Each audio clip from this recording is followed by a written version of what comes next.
of a shot. No.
Well, we are fueled up, getting ready to roll into Montana for the second leg of our trip. We had a pretty successful trip in Wyoming. Took it to the wire. Just got done this morning. We've got about 8-hour trip up to northern Montana. We're going back up with our buddy Bill McKinley again this year to try to kill a mule deer. And might even slip an elk in. We've got a tag for that too, just to see how much time we've got. But gonna be a lot of fun. A lot better weather this year. Last year we had to drive through a snowstorm. Made the same loop, went through 10 sleep, came up through Montana, did it in a snowstorm. 8-hour trip, took about 13 hours. So we're traveling good today, but we got to get on up the road, try to get there before dark.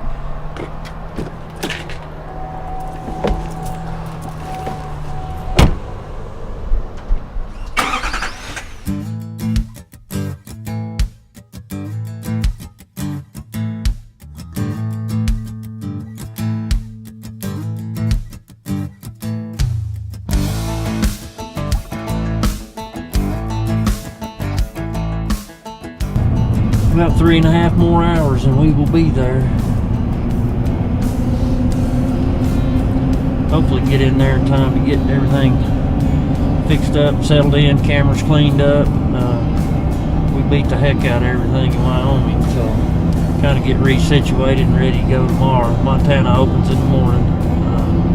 So we've got a combo tag. Our main goal is just try to get a good mule deer. Bill's got some good mule deer up here this year. If we do happen to get done early, we might sneak out and try to fill our elk tag too. So can't wait to get up here though. It's gorgeous country, and we won't have to do it knee deep in snow and 4 degrees this year. So that's gonna be a lot more fun for Mickey and I know that. So we'll see.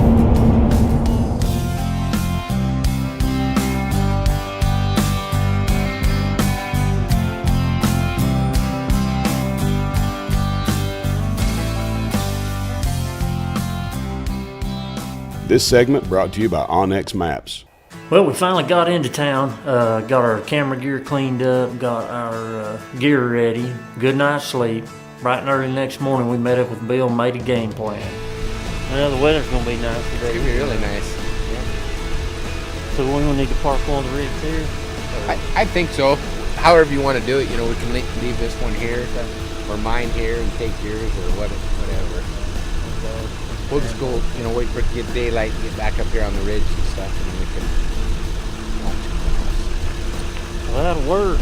I'm looking forward to it. Weather's going to be nice, a lot nicer than last year. East wind. Yeah. Is that good for this? Kind of borderline. Is it? Yeah. I think it's just because the warming up this morning here and stuff. It'll switch to a west wind, I'm guessing. What they say about Montana, if you don't like the weather, stick around 15 minutes. Yep, it will change. It'll be a pretty sunrise. Yeah. Well, you tell me where we need to What do you need to do to get ready? park the rig. you We're ready to go. We'll just have to throw the packs out, got, throw the orange on, and get the glass, I guess. okay.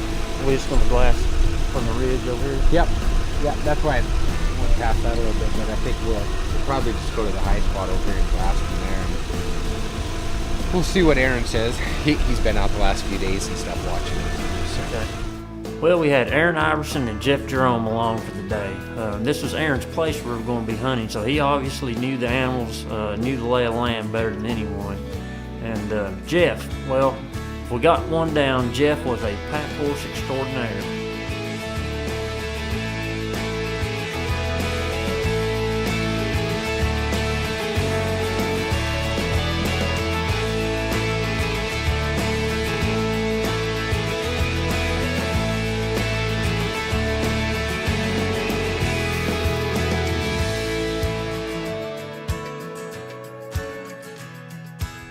Starting to break daylight out here, or enough where we can probably at least glass. We've seen a few in the dark here. We're just trying to get a game plan together, figure out where we're going. We're going to get on a high spot over here in this watch for a while. These things going back to bed in these draws, there's really no point in getting after them too quick. So what we'll do is probably try to find something worthy of a stalk and let him feed down into a bottom to go to bed, and then we'll go hunting, get the wind right and do whatever we need to do. So.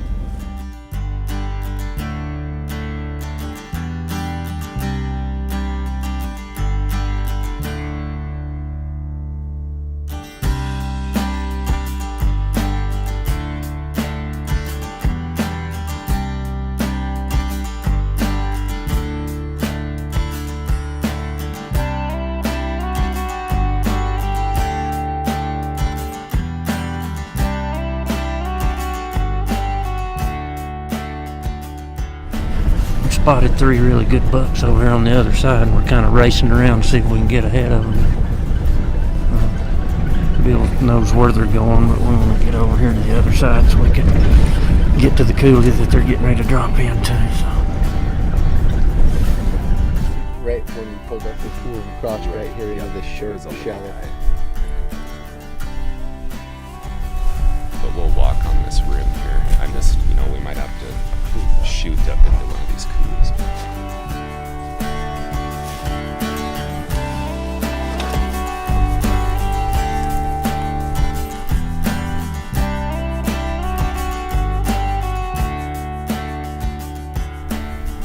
The only bad part of that coulee that's between this field and where we were sitting is nasty.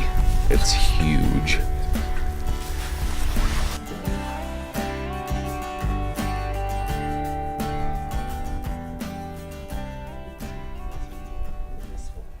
Well, it's pretty much the norm out here. You see them early in the morning from 500 to 1,000 yards out. Kind of stay back, watch them, figure out what coulee they're going to drop into, and then you can make a move on them. We've got enough ice out here. Got the whole freaking A-teams. Let them work down at the bottom.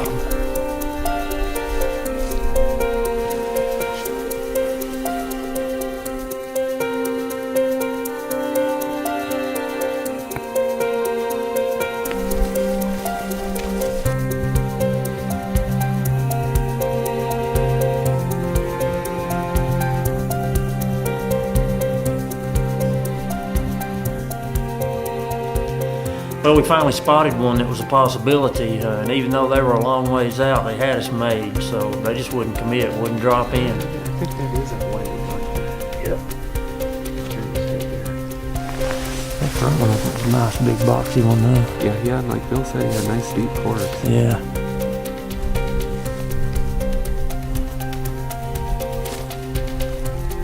Go into that other draw back south of Yeah, he's in that big coulee. The big nasty one. Yeah, that's Of probably, course. probably the steepest one on the place.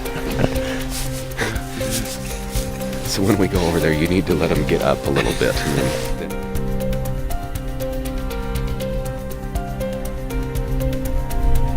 We couldn't see the one deer.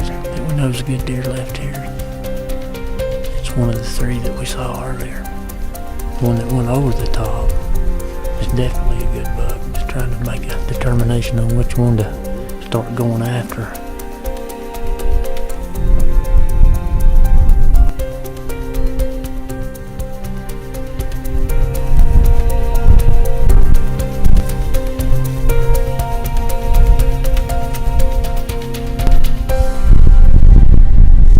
This segment brought to you by Huskama Optics. Well, those three gave us the slip. We thought we knew which coulee they dropped down into, but evidently they didn't. I don't know where they went, so we've hiked back to the truck. Gonna jump in, drive over here and take a look at another spot or two.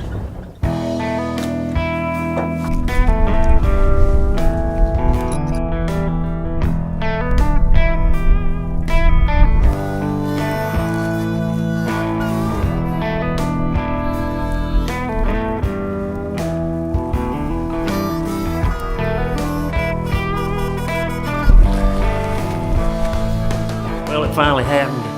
We jumped to shoot her, couldn't get the camera on him. We bolted, tried to get up to the top of the next ridge. By the time we got up there, he had skylined 500 yards out and never looked back.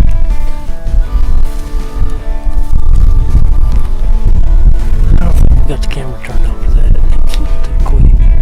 Jumped on out there. Freaking stud.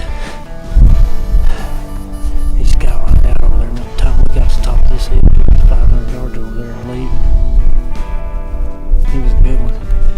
If he stood still up there just for another minute, maybe we could have got set up on him.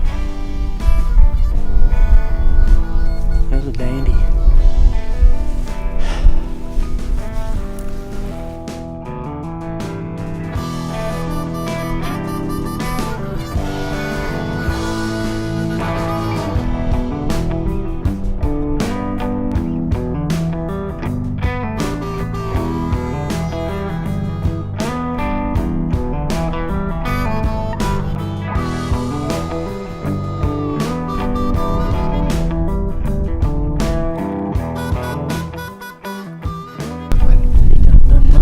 Got any thing on that side. He just, you know where he's at. He's almost like he's sleeping.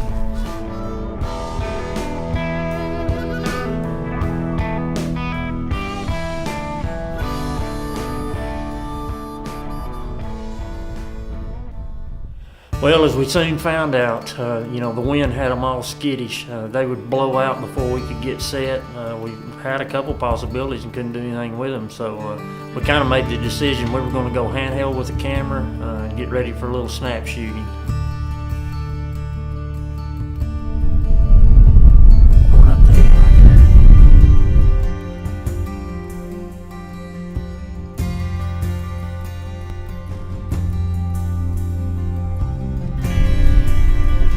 Yeah. Pretty good buck in there. Yep.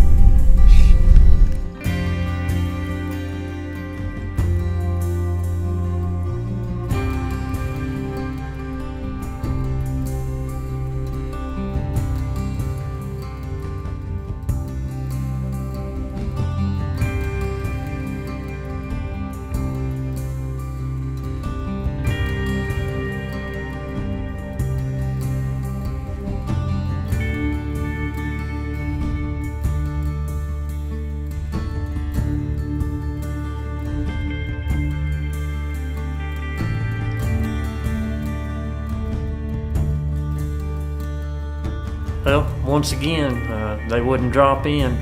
They skylined, left the country. It's obviously going to be a little tougher in this wind than we expected. This segment brought to you by Caldwell Shooting Supplies. Well, the GTH gear that we're going to talk to you about today is this 4-16 by 42 Huskama scope. If you've watched us very much, you know that we obviously use nothing but Huskama optics, but this one is a newer model. This is basically has all the same features as the flagship model, the 5x20 that we always use, except it's in a more compact package. Still got the 30mm main tube, so you get that low light transmission. Third minute angle click, so you actually get 20 MOA in one revolution of the turret. Just a great product. Same coating on the lenses, same basic scope, smaller package. We've got it mounted on a muzzleloader. We've also used it on some lightweight rifles, so it's just a good fit for that. We're really falling in love with this scope. You can check these out at www.huskama.com. HuskamawOptics.com, and now you can also get these through us at www.greenbacktacticalhunters.com. We're also going to be offering professional scope mounting and data collection. If you don't want to fool with it, you want a turnkey kind of deal, we can get you set up. So check us out.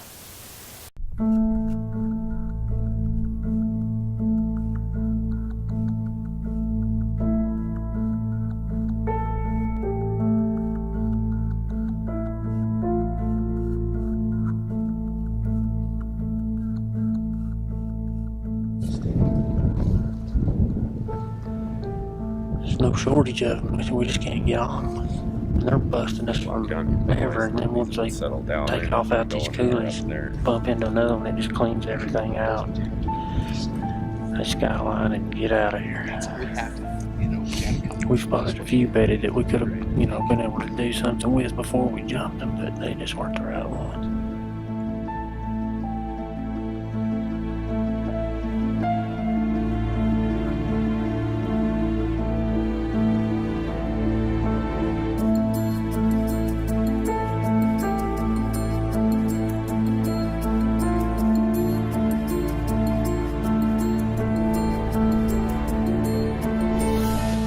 This time we jumped a shooter that had probably 1,000 yards to go before he could get out of our sight.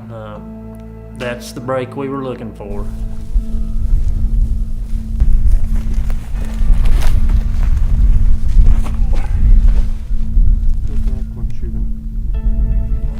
That back one. I'm on him. That back one, shoot him. Back.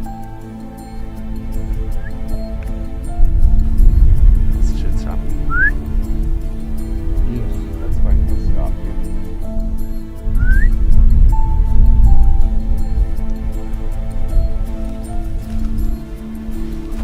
Yeah, the front butt now. Yeah.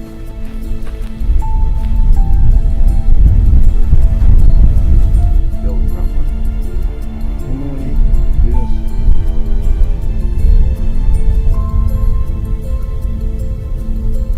I'm good, Steve. Get him. Good hit.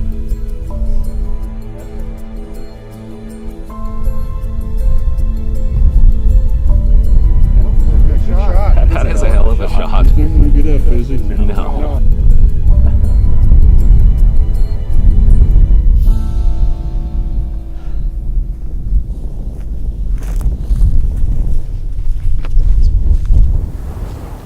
That happened quick.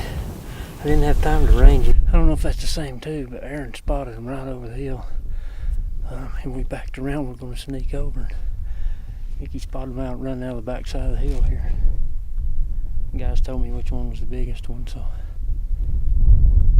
And once again, it looks like we get to crawl down a big freaking hole and try to get this thing out.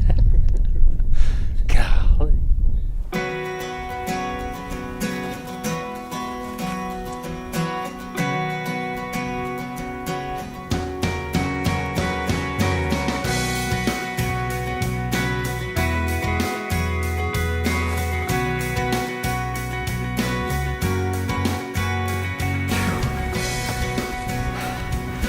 Guys went back to get the truck. They're hiking back to the trucks.